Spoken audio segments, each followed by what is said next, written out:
Morning, कैसे हो बच्चों? मैंने लास्ट वीडियो में रिसिप्ट एंड पेमेंट अकाउंट कैसे बनता है बताया था। What is receipt and payment account, how to prepare receipt and payment account and why to prepare receipt and payment account, what is the reason behind preparation of receipt and payment account. मैंने ये सारी बातें discuss किया था आपसे, क्या होता है, क्यों बनाते हो, कैसे बनाते हैं।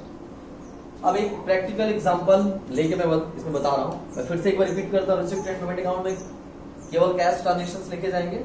Receipt and payment account is the summary of cash book. ये फाइनेंशियल स्टेटमेंट का एक पार्ट होता है। दैट्स व्हाई ईयर के एंड में ही बनेगा ये भी। इसमें एक साइड रिसिप्ट होता है, एक साइड पेमेंट होता है। फॉर द ईयर एंडिंग ऊपर में लिखा जाता है, ये ईयर के एंड में बनेगा।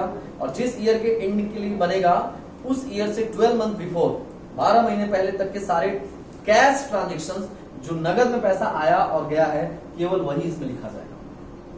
बस उसी पीरियड का जो 12 महीने के अंदर पैसा जो आया और गया वो लिखा जाएगा। सर्विस किसी भी पीरियड का हुआ हो या नहीं हुआ हो, सर्विस नहीं भी हुआ हो तब भी उसको अगर पैसा अगर पेड हो गया हो या मिल गया हो तो लिख देंगे।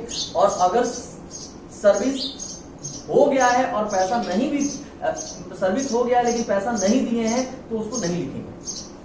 मींस सर्विस पे फोकस नहीं करना है, हमको फोकस करना है कैश पे। हर ट्रांजेक्शन के अंदर बच्चों 2 ट्रांजेक्शन होता है, समझना इस बात को ध्यान से।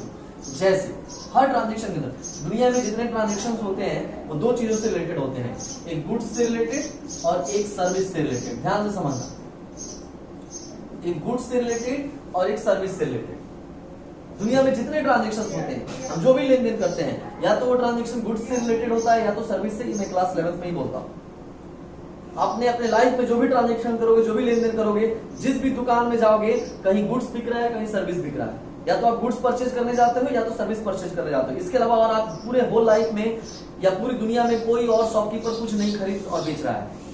कहीं भी खरीदा बेची हो रहा है, परचेज सेल हो रहा है, तो किसका परचेज सेल हो रहा है, या तो गुड्स का या तो सर्विस का। तो अगर हम बात करें गुड्स में, मैं एग्जांपल ले रहा हूं सपोज करो बुक्स का, और सर्विस में एग्जांपल ले रहा हूं सपोज करो डॉक्टर का। अगर हम बात करते हैं बुक्स मैं खरीदने गया, तो बुक्स खरीदा तो इसके अंदर 2 ट्रांजेक्शन होंगे। एक ट्रांजेक्शन के अंदर 2 ट्रांजेक्शन होते हैं।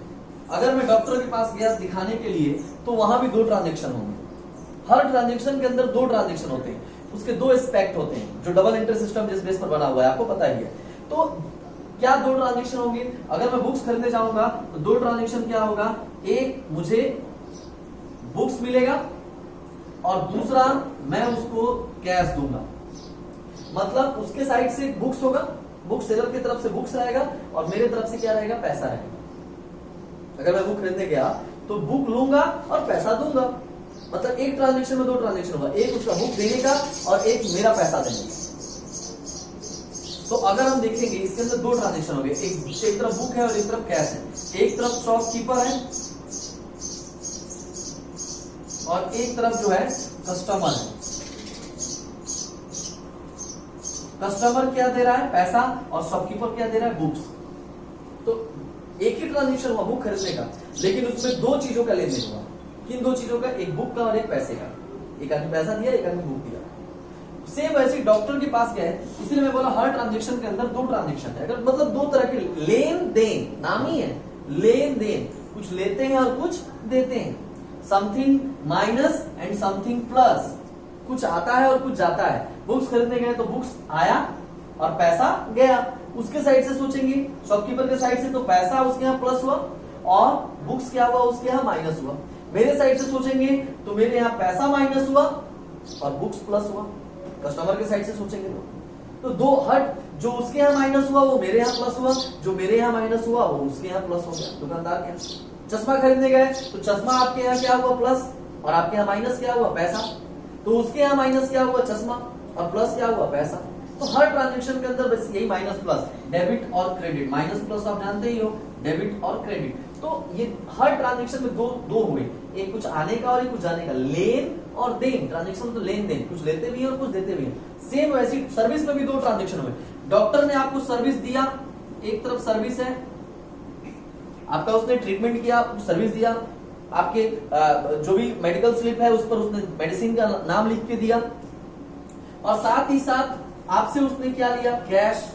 तो यहां भी 2 ट्रांजेक्शन हुए, एक उसके तरफ से सर्विस है, आपके तरफ से क्या है, कैश है। तो सर्विस के ट्रांजेक्शन भी आपके यहाँ डॉक्टर छोड़ो, आपके यहाँ सपोज करो कौन आया, मैकेनिक आया बाइक बनाने के लिए या कूलर बनाने के लिए या एसी रिपेयरिंग के लिए। आजकल गर्मी का सीजन है, एसी रिपेयरिंग के लिए आप बुलाओगे अपने घर में, तो एसी का इंस्टॉलेशन कराओगे, एसी का रिपेयरिंग कराओगे, एसी का सर्विसिंग कराओगे। तो मैकेनिक आया, मैकेनिक ने आपको क्या दिया सर्विस, आपने उसको क्या दिया पैसा। तो सर्विस में भी दो ट्रांजेक्शन होता है, एक तरफ से सर्विस आता है और एक तरफ से पैसा, कस्टमर की तरफ से कैश, और जो सर्विस प्रोवाइडर है जो सर्विस दे रहा है वो उसके तरफ से क्या है, तो सर्विस है। तो पूरी दुनिया में दो चीज का ट्रांजेक्शन हो रहा है, गुड्स का और सर्विस का। दोनों में आपको समझना है, एक तरफ गुड्स में एक तरफ से गुड्स होता है, एक तरफ से कैश होता है। सर्विस में एक तरफ सर्विस होता है और एक तरफ कैश होता है। ये गुड्स क्या है, गुड्स है एक तरफ से। तो अगर हम बात करेंगे इसके तरफ से, एक तरफ से गुड्स एक तरफ से कैश, सर्विस में एक तरफ से सर्विस एक तरफ से कैश, दोनों में कॉमन क्या है, मैथ्स के हिसाब से कॉमन, तो आप बोलोगे कैश, कैश दोनों में कॉमन है, समझना ध्यान से। तो कुल मिलाजुलाकर समरी में अगर हम बात करें, दोनों का मैं मिला के बोलूं कि दुनिया में ट्रांजेक्शन जो होता है वो ट्रांजेक्शन किसी भी बिजनेस में दो चीजों का होता है, एक गुड्स का और एक सर्विस का। गुड्स में भी कैश, एक तरफ गुड्स एक तरफ से कैश, सर्विस में भी एक तरफ से सर्विस और एक तरफ से कैश। तो हम अब समरी में ये लिख सकते हैं, समरी में क्या लिख सकते हैं, तो समरी में हम लोग इस पूरे टॉप जितनी बातें मैंने अभी बताया है इसमें हम समरी में ये लिख सकते हैं कि गुड्स और सर्विस एक तरफ कर ले हम, शॉपकीपर की तरफ से गुड्स सर्विस हो गया, शॉपकीपर की तरफ से, क्योंकि गुड्स भी शॉपकीपर की तरफ से होता है, सर्विस भी किसके तरफ से होता है, जो सर्विस प्रोवाइडर है। सर्विस प्रोवाइडर कौन होता है, जो दुकान खोला है। डॉक्टर भी एक तरह से देखा जाए तो शॉपकीपर ही है, समझो तो दुकानदार ही है, दुकान खोल के बैठा है अपना, यहाँ कपड़े का दुकान खोला है, वो अपना सर्विस देने का दुकान खोल के बैठा है। तो अगर हम बात करेंगे जैसे मैकेनिक होता है बाइक बनाने का, वो अपना दुकान खोल के बैठता है, मैकेनिक भी तो एक तरह से देखा जाए तो शॉपकीपर ही है।